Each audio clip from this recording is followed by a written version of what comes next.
this area of specialization is basically soft matter, and I work on the in the micelle water interfaces, and I do also some research in the hydrogels as well, creating the hydrogels relevant for energy transfer as well as in the food chemistry. Dr. Gurpreet, can you please elaborate me how many participants would be there in this technical session?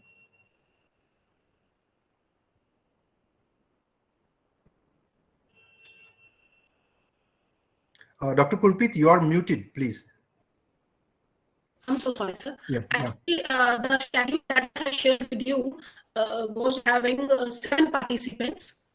Yeah, but you informed me that there are some participants who are not able to join. Some participants who reported to be COVID positive, and they reported the day before yesterday that they won't be able to present their work on day 1. Maybe they will present their work on day 2. So it's extremely sorry from my end and from the end of the presenters as well. So I'll speak the name of those who are, I suppose, they are going to be present.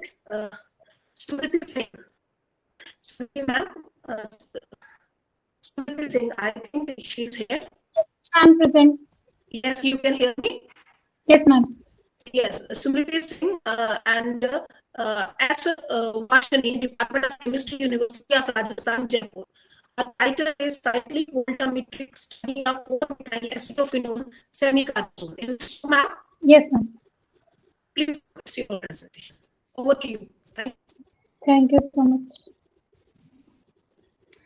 Yeah, I would like to interfere a bit in this. As far as I could see, that number of participants who are actually in my technical session, they are this Simriti Singh, Rajesh R. Saukar, and Arun Mahajan. I think these 3 people are present as far as I could see. They are presented. Yeah.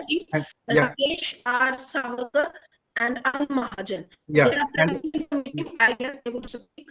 And the rest of them, they are not there. So I would like to invite first this Simriti Singh from the Department of Chemistry, University of Rajasthan, who is going to present cyclic voltammetric study of 4-methyl acetophenone in semicarbazones. Methyl acetophenone semicarbazone. You please go ahead with your presentation. Okay, sir. Thank you, sir. Let me first. It's visible. Yeah, please go ahead. I'm Smriti Singh. I'm pursuing my research work from Department of Chemistry, Rajasthan University, under supervision of Dr. Sarita Vashnik. In this presentation, my topic is cyclovoltammetric study of 4-methyl acetophenone semicarbazone. The electrochemical behavior of 4-methyl acetophenone semicarbazone, which is derived from 4-methyl acetophenone and semicantazoid hydrochloride, was investigated in 2 different media, DMF and methanol, using cyclometric technique. The effect of scan rate, concentration, change in buffer, and pH on reduction phase have been studied. The voltagrams recorded on glassy electrode in acidic, neutral, as well as in basic media at different scan rates. The kinetic parameters such as transfer coefficient, diffusion coefficient, rate constant were calculated, and process was found to be diffusion coefficient. The reaction mechanism for reduction is proposed on the basis of obtained voltagrams, and antibacterial was also studied. First introduction. For this study, we have synthesized semicarbazole because its synthesis is very precise and also is thoroughly studied by biological activities such as antimicrobial, antifungal, anti-cancer, antimicrobial, and so on. There are several reports on the semicarbazone which have been subjected to electrochemical reduction, and the cyclovoltammetric studies are carried out in our lab. The aim to present this study is to focus on redox behavior of semicarbazole. Here the synthesis of semicarbazole. So first prepared semicarbazole by the condensation reaction of 4-methyl acetophenone and semicarbazyl in this equimolar ratio in alcoholic medium, and the characteristic of semicarbazyl by determined by electrode elemental analysis and spectral data. These are the synthesis of methyl acetophenone semicarbazyl. Cyclic voltammetric study of semicarbazyl. In cyclovoltammetry, we have glassy carbon electrode that was cleaned by alumina and polyethylene chloride polyethylene water. And the activity of electrode was tested by using ferrocyanide and ferricyanide of 0.01 kmf and KCl. This top solution of semicarbazyl SIP base was prepared in methanol and DMF. Here we use two types of buffer solution. First is BR buffer, that is Britton Robinson, and second one is phosphate buffer. In the cyclic voltammetric experiment, reaction mixture consists of compound solution, methanol or DMF or buffer solution. Before recording the current voltage, the solution was deoxygenated by purging a stream of nitrogen for 10 to 15 minutes.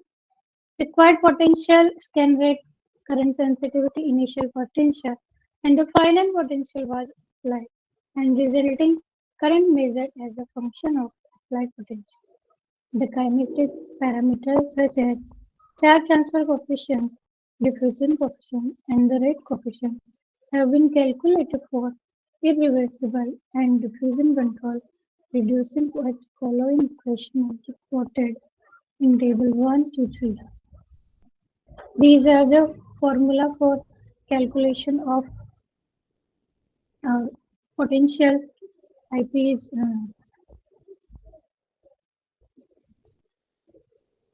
and EP is potential. Sorry. Cyclic result and exclusion, cyclic voltammetric study. The cyclic voltammetric results for semicarbazyl are given in table first and second, and their voltammograms are depicted in figure 1 to 5. These are effect of sweep rate on voltammetric parameter of 4-methyl acetophenone semicarbazyl in methanol phosphate buffer at different pH 5.8, 7, and 8. Here we varying the concentration, and there is the potential and current and half potential half, and there is charge coefficient values and so on. The effect of sweep rate on voltammetric parameters of 4-methyl acetophenone semicarbazyl in different solution, that is DMF phosphate buffer at different pH 5.8, 7, and 8.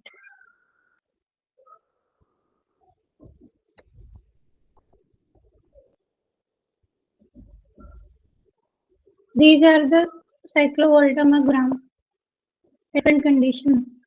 First is cyclic voltammogram of 4-methyl acetophenone in methanolic phosphate buffer at 5.8 pH. The second one is in methanol phosphate buffer in different pH, that is 7. And figure 3 is showing methanolic phosphate buffer in different pH of 8. And fourth one is 4-methyl acetophenone in BR buffer at pH 8.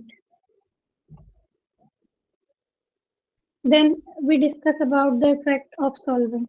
There are two different solvents, methanol and DMF. It was observed that peak potential is shifted to more negative potential in presence of less polar solvent, that is DMF. So in DMF medium, the value of reduction potential is more negative than alcoholic medium. Second one is effect of pH. The pH of solution is also affect the reduction potential of semicarbazyl gas. This depends on pH, indicating that proton transfer takes place in the electrode reaction. as well as the proton concentration is decreased, the negative value of reduction potential is increased. That means all the pH solution increase, the reduction of semi-carbon going to more difficult than low pH value. This is because of formation of easy reducible protonated intermediate in acidic solution that we are discussing further in mechanism. Effect of concentration. The effect of concentration also affects the magnitude of peak current. This was seen in obtaining scan rates of 1 millimole, 2 millimole, 3 millimole, 4 and 5 of desired compound using a scan rate of 100 to 500 at pH 5.8. Effect of scan rate. The cyclic voltammogram were reported by altering the scan rate of 100 to 500 millivolts per second, keeping the pH and concentration of solution constant. The data show one irreversible reduction P at all scan rate. The peak potential value shifted in more negative value with increase of scan rate. The peak potential shift was higher than the scan rate increase. That means that under these conditions, electrochemical processes are irreversible as the increase of scan rate increase for the compound. This is the proposed mechanism of this compound. In cyclometric reduction, the imine group C11 group of 4-methyl semicarbazone reduced to amine group. First is protonated, then further two electrons accept and go to reduction, and further 4 electron reaction carried out, and finally tertiary amine ammonium group is obtained. In protic solution, methanol. Since all steps involved in reaction mechanism take place, its same potential. There occur a single reduction with P corresponding to transfer of 4 electrons. In vitro antimicrobial acid. Antimicrobial activity of 4-methyl acetophenone semicarbazone was studied by 2 bacterial strains. First is gram-positive Bacillus stable, and second one is Escherichia coli, that is gram-negative, and fungal strain Aspergillus niger and Penicillium notatum were screened. The antimicrobial result of 4-methyl acetophenone semicarbazone are systemized by table 3. Spectral analysis. The absence of C-double-bond-O band, which is 1735 centimeter inverse, of ketone and presence of the frequency of C-double-bond-N occurs at 1635 to 1640 in spectra. The ligand indicates the condensation between ketonic group and semi-carbazaldehyde hydrochloride. Conclusion. Keeping a view of reversibility of site of reduction, the basis of cyclovoltammetric results, the reaction mechanism shown in the scheme second may be suggested for electroreduction of above studied synthesized compounds. The mechanism finds support the EPC and EP half shift toward the negative potential with pH, as well as protons are consumed in reduction, scan rate, and concentration of compound. Thank you, sir. Thank you very much, Ms. Smriti. Now I would like to call upon the audience for the questions. If they want to interact with the presenter, kindly go ahead.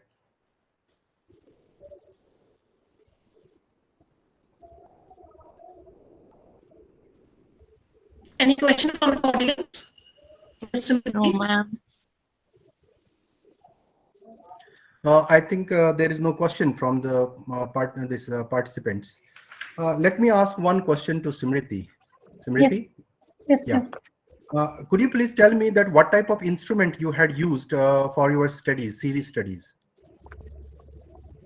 So, cyclic voltammetric.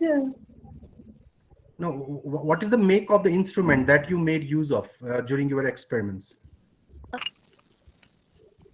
ये क्या हुआ? अच्छा video call कर रहे हो आप?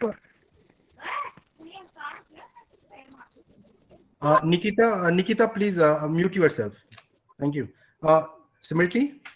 Yes, sir. Okay, could you please tell me that what is the relationship between the antimicrobial activity and the parameters that you have obtained from your CV studies? So there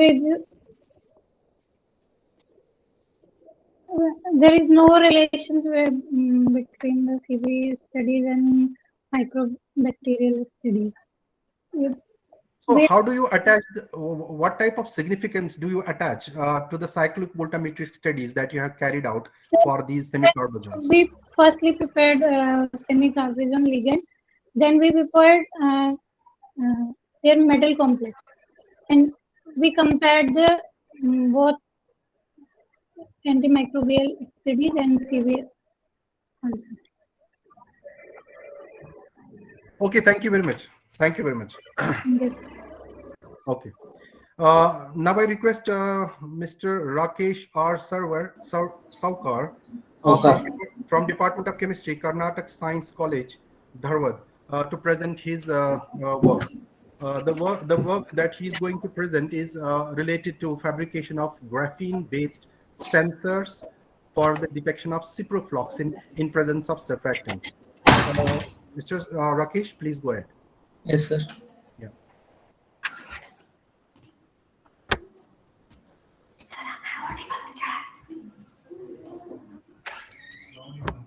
Sir. Hello.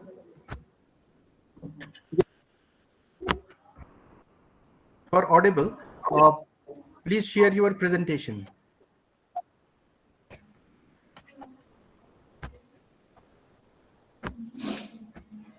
Share.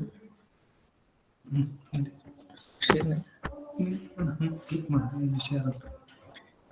Can you see a box next to the hand icon? Yeah. Okay. Yes, sir. Yeah.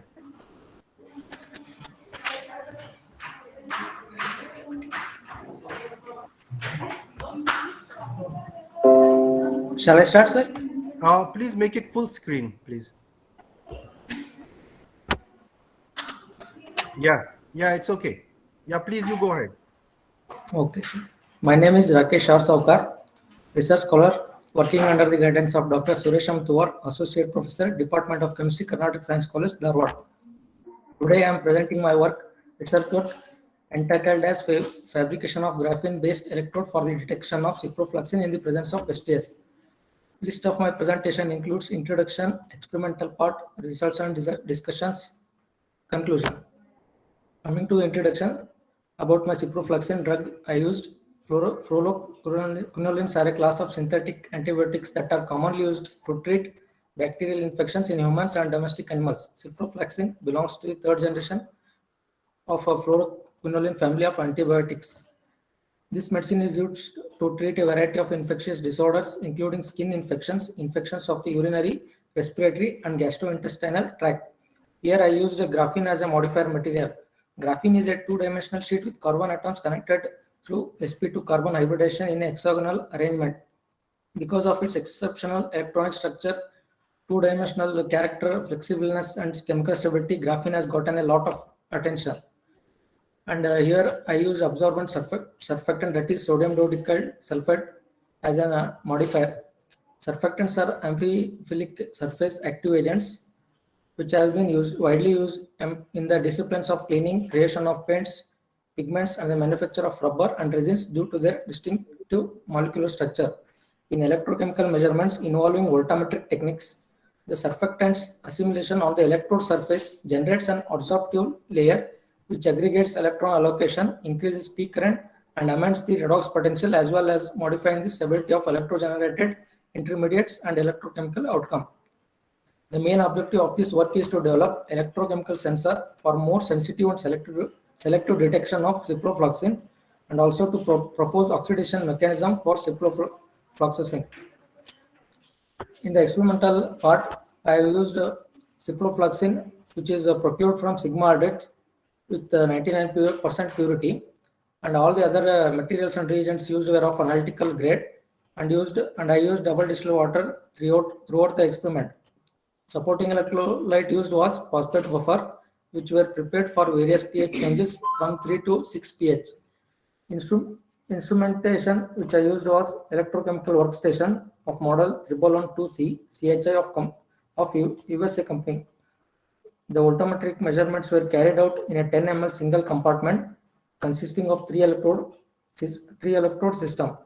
Here I used working electrode as graphene modified carbon paste electrode along with sodium rodical sulfate. Reference electrode used was AgCl electrode. Counter electrode used was platinum electrode.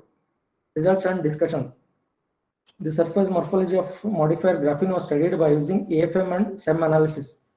Some pictures indicated that graphene is made up of thin folded sheets that are randomly linked together.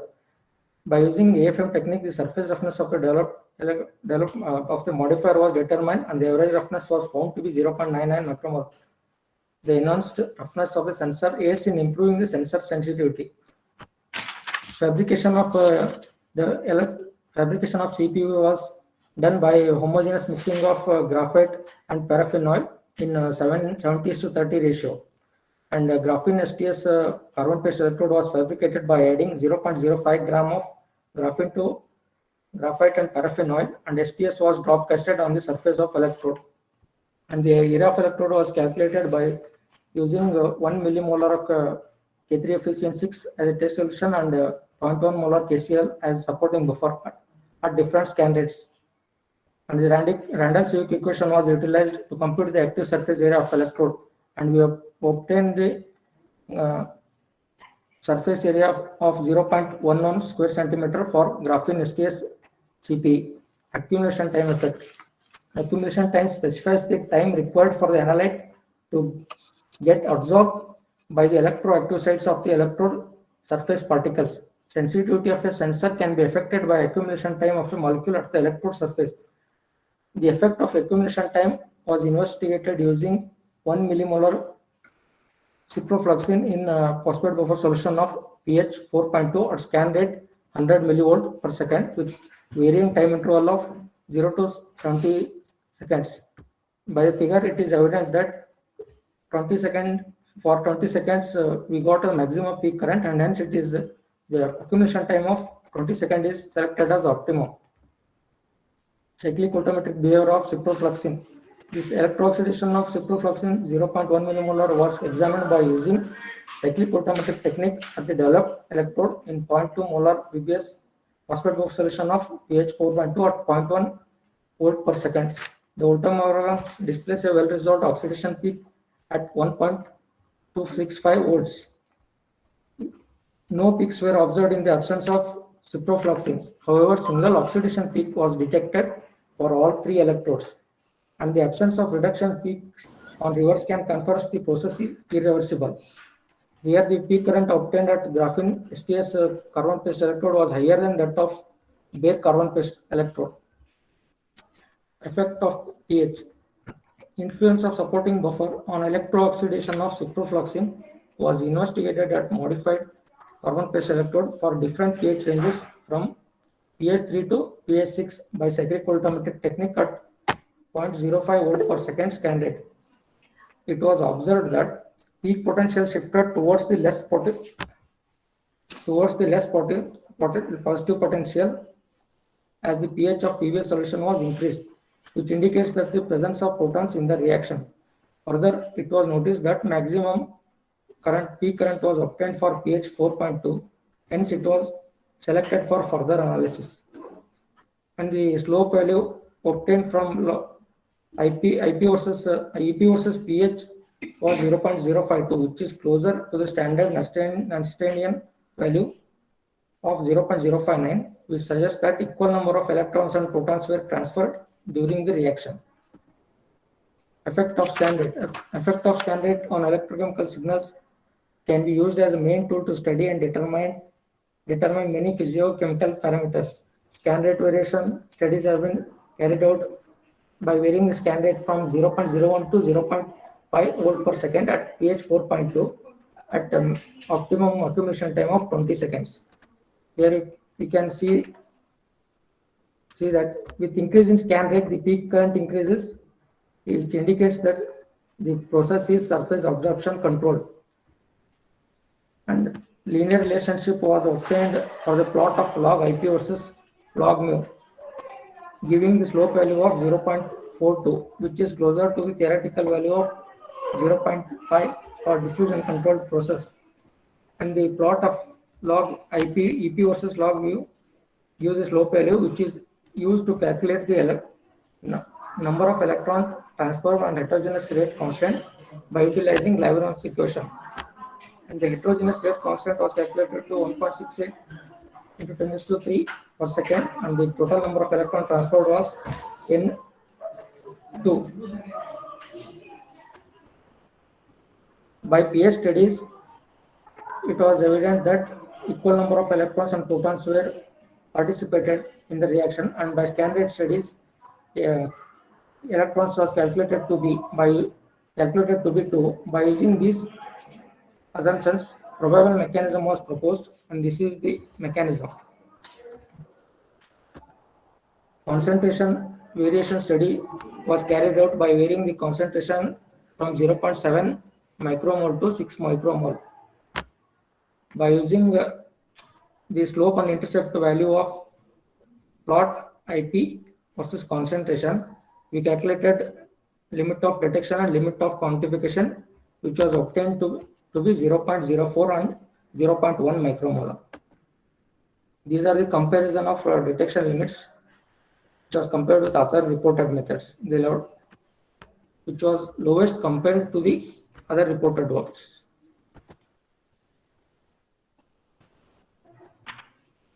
These are the results of recovery studies for tablet analysis and urine sample analysis.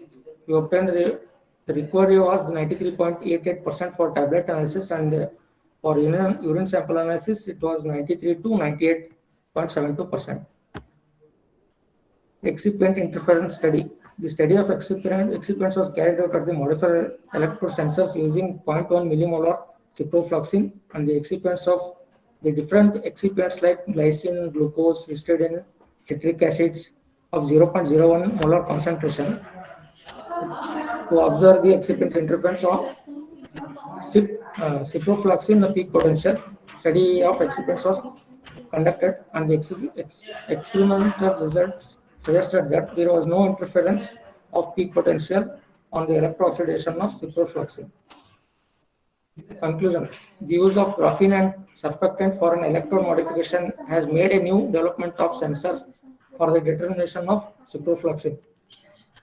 Voltammetric response was excellent at graphene modified electrode in pH 4.2 phosphate buffer solutions compared to the bare carbon-based electrode. The process was found to be diffusion controlled with involving 2 electrons and 2 protons in the reaction. The detection limit was obtained to be 0.04 micromolar. The probable excitation mechanism involves 2 proton and 2 electron transfer. In addition, this method is applicable for pharmaceutical, clinical, and biological samples. Here are my references. Thank you. Thank you very much, Rakesh. It was a nice presentation, and the type of work you have carried out, that was very good. Now I invite participants for the questions.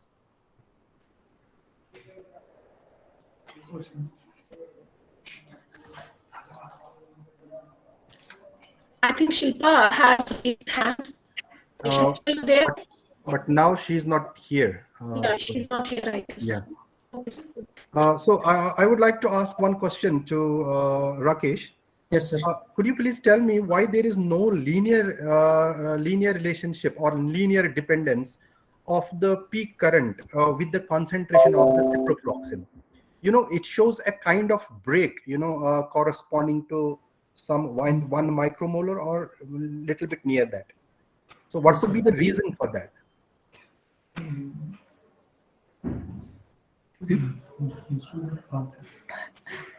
Did you get my question? Yes, sir. Yes, sir. I got question. Yeah. So there is no linear relationship between the IP and the concentration of the ciprofloxacin. What could be the Yes. probable reason for that?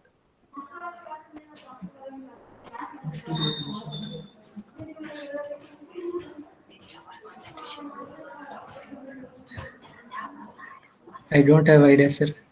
Oh, okay. Okay. So, did you find that this SDS, that is the sodium dodecyl sulfate, which is basically an anionic surfactant, Yes, sir. did you find that the cationic surfactants can also work in the similar way? Sir, we are working on it, sir. Oh, cationic surfactant, you mean? Yes, sir. Cetyl trimethyl ammonium bromide. So, what We are could be the working. reason of the selectivity of this electrode towards this ciprofloxacin? What you have added just the surfactant. What could be the probable mechanism through which this SDS is actually improving the detection of the ciprofloxacin in this electrochemical based sensor?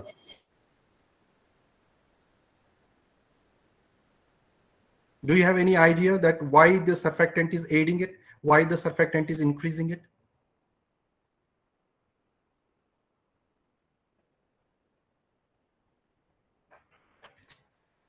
Basically the surfactants, they have the hydrophobic these groups as well, and these they have the hydrophobic as well as the electrostatic interaction with the molecules. So do you think that the hydrophobic part is responsible, or it is the Bromide. head group interaction with the ciprofloxacin which is important? Yes. Yes, sir. Do you have any idea?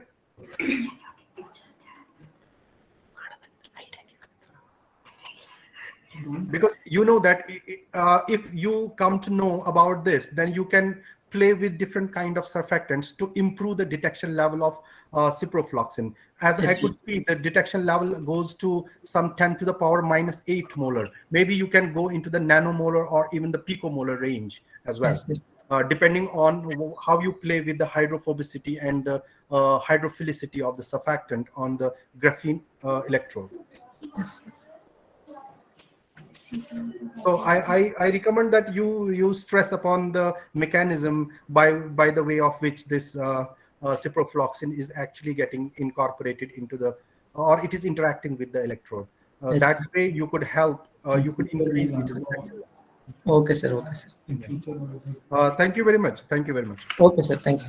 Yeah. Now I invite Arun Mahajan to present his work related to variation of crystal symmetry and physical properties of new RP phases. Yes. Mr. Arun Mahajan, are you there? Good afternoon, sir. Am I Yeah. audible? Yeah, you are audible. You are audible. Please go ahead and share your slides. Can I share my screen, sir? Yeah. Sure. Go ahead, please. Thank you, sir. Good afternoon, everybody. My name is Arun Mahajan. So let me start with my research work. The title of the research is Variation of Crystal Symmetry and Physical Properties of New RP Phases. So what are RP phases?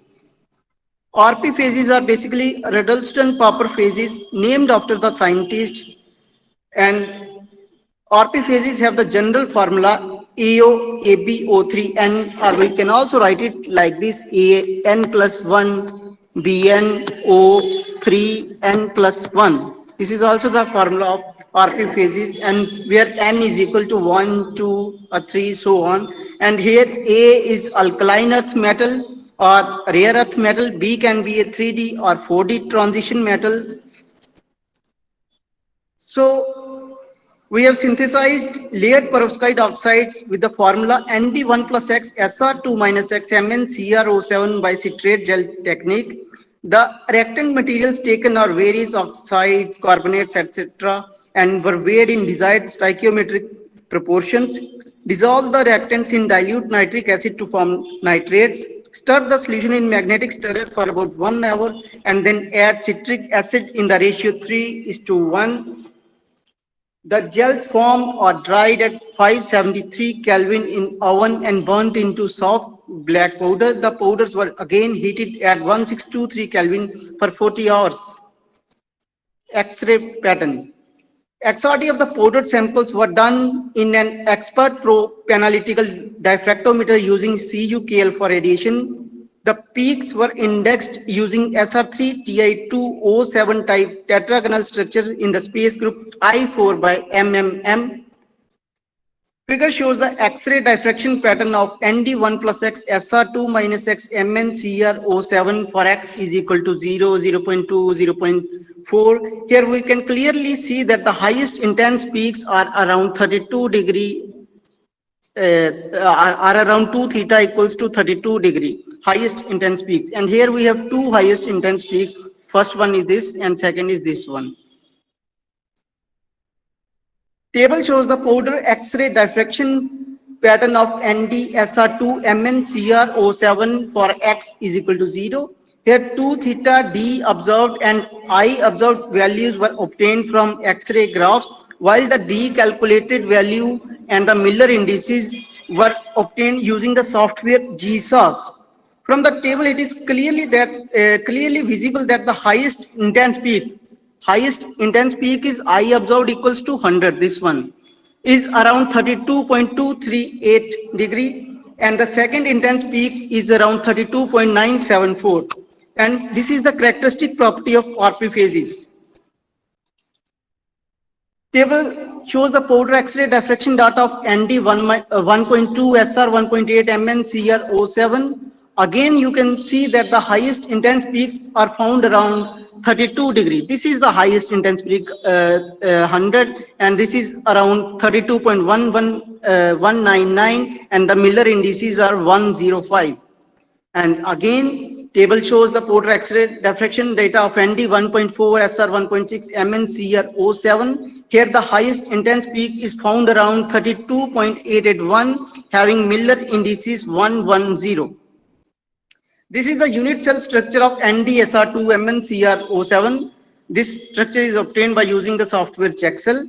Here you can see MnCr is surrounded by octahedra of oxygen atoms, and there are two corner sharing octahedra. This is first octahedra, this is second octahedra, and these are corner sharing octahedra. And we can see that this unit cell is body centered unit cell. Why it is body centered unit cell? Because the particles, oxygen atoms which are present at the corners, 8 corners, is also present at the body center. So particles which are present at the corners as well as body center are known as body centered unit cell. So the unit cell structure is body centered unit cell. Ritual refinement. The refinement was carried out by GSAS in the 2 theta range of 20 to 100 degree with a step size of 0.017 degree and a step duration of 21 seconds. The result of refinement shows that the phase is oxygen deficient with the composition NdSr2 MnCrO7 minus delta. Here it shows the ritual refinement profile of the prepared phases. Here red curve shows the calculated XRD pattern, black curve shows the observed XRD pattern, and the blue curve. Here you can see this is the blue curve. It is almost a straight line. Okay. So the blue curve gives the difference between the calculated XRD pattern and the observed XRD pattern, and since it appears to be almost a straight line, so there is negligible difference between calculated XRD pattern and observed one, which suggests the formation of single phase compounds. Okay, this table shows the structural parameters obtained from ritual refinement. Here A and C are unit cell parameters. V is the volume of the unit cell, which is A square C, because it is tetragonal unit cell in which A is equal to B and not equal to C. U iso is isotropic thermal parameters. These are the reliable weight parameters, reliable parameter. This chi square is basically a goodness of fit. This table shows the selected bond lengths and bond angles of ND1 plus X, SR2 minus X, MnCrO7 for X equals 0, 0.2 and 0.4. And In RP phases, A site is 12 coordinated. That means A site has 12 bond lengths. Here, we can see it has 4 bond lengths, then 8 bond lengths, total of 4 plus 8 equals to 12. Total, it has 12 bond lengths, and this is a mean of NDSRO bond length. And these are the bond angles, and almost we know MN bond angle is around 180 degrees. There is little bit of distortion, which is very negligible. This figure shows the SEM micrographs of the prepared phases. This figure shows the EDX spectrum of ND1 plus X, SR2 minus X, MnCrO7. And from this, we can calculate the elemental composition of various samples. Here we calculated the elemental composition of the samples, and here we can see that the experimental mass percentage is in good agreement with the theoretical mass percentage, which again suggests the formation of our prepared phases. So this figure shows the elemental mapping of various sample, and here we can see that sample is uniformly distributed across all the areas. That means this is for ND sample. It is distributed across all the areas. You can't see that ND is vacant here or here. ND is present everywhere. As same like strontium is present everywhere in the entire surface, it is also present everywhere. So our sample, our elements are distributed uniformly across all the areas. So this table shows the experimental as well as theoretical density, and we can see relative density. It is not completely 100%, not 100%. So we can say that the particles are a bit porous in nature because relative density is not completely 100%. This is a plot of molar magnetic susceptibility versus temperature of our prepared phases. And this is a plot of first derivative of molar magnetic susceptibility versus temperature. And here the minima of curve. This is the minima. It gives the value of Curie temperature like this. This is the value of Curie temperature. This is also Curie temperature. This is also Curie temperature. Here the minima is giving the value of Curie temperature by plotting derivative of molar magnetic susceptibility with respect to temperature. So this is the plot of inverse of molar magnetic susceptibility versus temperature, and here we can use the Curie-Weiss law. And if we do the linear fitting, and linear fitting is almost in this area, not in completely entire area. If we do the linear fitting, we can and it cuts the x-axis around here. So, and this curve somewhat like here, and this somewhat like here. That means this, and the point where it cuts, it is known as Weiss constant, theta. And since theta is positive for all the three curves, since theta is positive, it suggests that the phases are ferromagnetic in nature. Again, this table gives the value of various magnetic parameters, Weiss constant theta. Again, here we have calculated this, and Weiss constant theta is positive, which suggests that phases are ferromagnetic in nature. If theta is negative, that means phases are anti-ferromagnetic in nature. This is the value of the Curie constant. This is mu effective value. This is the mu calculated value by using formula n1 mu1 square root of n1 mu1 square plus n2 mu2 square. So this figure gives the variation of resistivity versus temperature, and since you can see that the temperature coefficient of resistivity is negative, therefore the phases are insulators in nature. This is the plot of log of rho by t versus 1 by t, and it follows Morse variable range of hopping model, which clearly suggests that phases are insulators in nature. Thank you.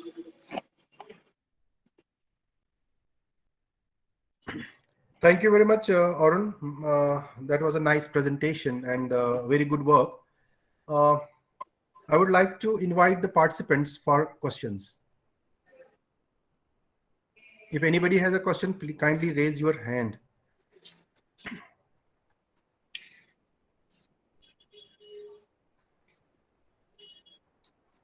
I think there is no question from the audience as far as I can see up till now.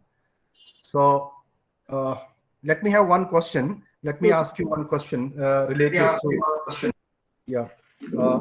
to the new type of phases that you have created. Arun, could you please tell me that these RP phases, basically they are the perovskites, is it? Yes, sir. Yeah, they are modified perovskites. Yes, sir. And they have the very good knack towards the superconductivity. Do you feel that they will be superconducting in nature? Yes, sir. There are various superconductors, perovskite oxides, but because of the availability, we didn't proceed towards that. Okay, okay, good. So what about the Curie temperature that you mentioned? What was the value of the Curie temperature for these new phases that you have synthesized? Okay, 1 minute, sir. What was it around? Because I missed it.